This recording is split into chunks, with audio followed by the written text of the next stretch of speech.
የሚኖር አንድ ነው እንጂ የማይታወቅ የተሰወረ አይደለምና ሁሉን የያዘና ከበጥረት ሁሉም በላይ የሰለጠነ መሆኑን በኦሪትና በነቢያት ፈጽመን አወቅነው እንጂ የጌታችንና የመድኃኒታችን ኢየሱስ ክርስቶስን አባት እግዚአብሔር አንድ ነው። ዓለም ሳይፈጠር ተወልደ ከእርሱ ጋር የተካከለ የሚሆን አንድ ልጅ ሰራዊትና ሲመጣትን ስልጣናትን ሁሉ የፈጠረ በኋለኛው ዘመን ሰው የሆን ዘንድ የወደደ ያለ ዘላለም ቅድስት ከምትሆን ከእመቤታችን ከድንግል ማርያም ሥጋ ነሳ። ያለ ኃጢአትና ያለ በደል ከሰው ጋር አደገ።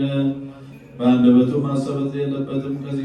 ከዚህ በኋላ በሥጋ ታመመ፣ ሞተም። በሦስተኛው ቀን ከሙታን ተለይቶ ተነሳ። ወደ ላከው ወደ አብ ወደ ሰማይ አረገ። ኃይል ባለው ቀኝ ተቀመጠ። ከአብ የሰረጸ በራቅን ቅዱስን ሰደደልን። ዓለሙን ሁሉ ያዳነን ከአብና ከወልድ ጋር ያለው የሚሆን እንግዲህ የእግዚአብሔር ፍጥረቱ ለበጎ እንደሆነ የሚጣልን መንበር የለንን አገራን የሥጋ ሕይወት የምትሆን ነፍስ ግን ንጽሕት ቅድስት ናት።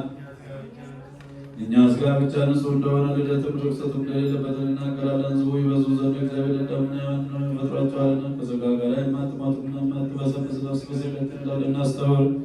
እኛስ የሃይማኖት ለዋጮችን ስራቸውን እንጸየፋለን። መለየታቸውን ሁሉ ሕግ መለወጣቸውን እነርሱ በእኛ ዘንድ የረከሱ ናቸውና ዳግመኛ የሞቱ የጻድቃንና የኃጥአን ትንሣኤ እንዳለ እናምናለን። እንዲሁ እንደ ሥራው ፍዳውን የሚቀበልበት ፍርድ ቀንም እንዳለ እናምናለን። ዳግመኛ ክርስቶስ ሰው ከመሆኑ የተነሳ ምን መንጻት እንደሌለበት እናምናለን። በእውነት ሰው የሆነ የእግዚአብሔር ቃል ነው እንጂ የአብ ሊቀ ካህናት የሚሆን እርሱ የሰውን ባህሪ ከእግዚአብሔር ጋር አስታረቀ። እንግዲህ እንዳይሁዳ ነገሠ ኦሪትና ነቢያት የሚፈጽማቸው እንደመጣ እናውቃለን።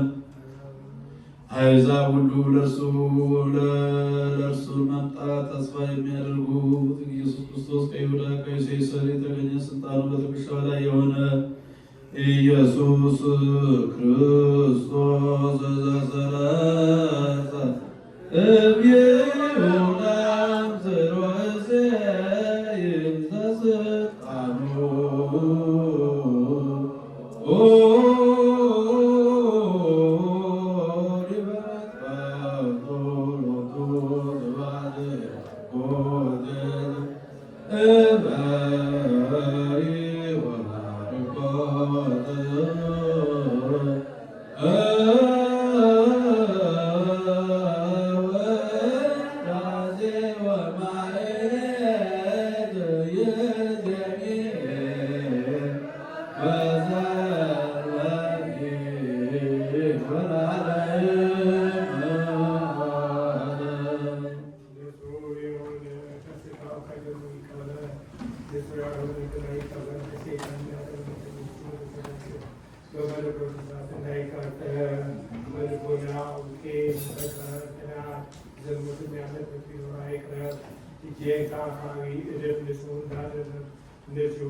ደፍራቸው የክርስቶስን ሥጋውን ደሙን የምትቀበሉ ተላልፎ መቀበል የለብኝም። ፍዳው በራሳችሁ መነሳት እንጂ እኔ ከደሙ ንጹሕ ነኝ።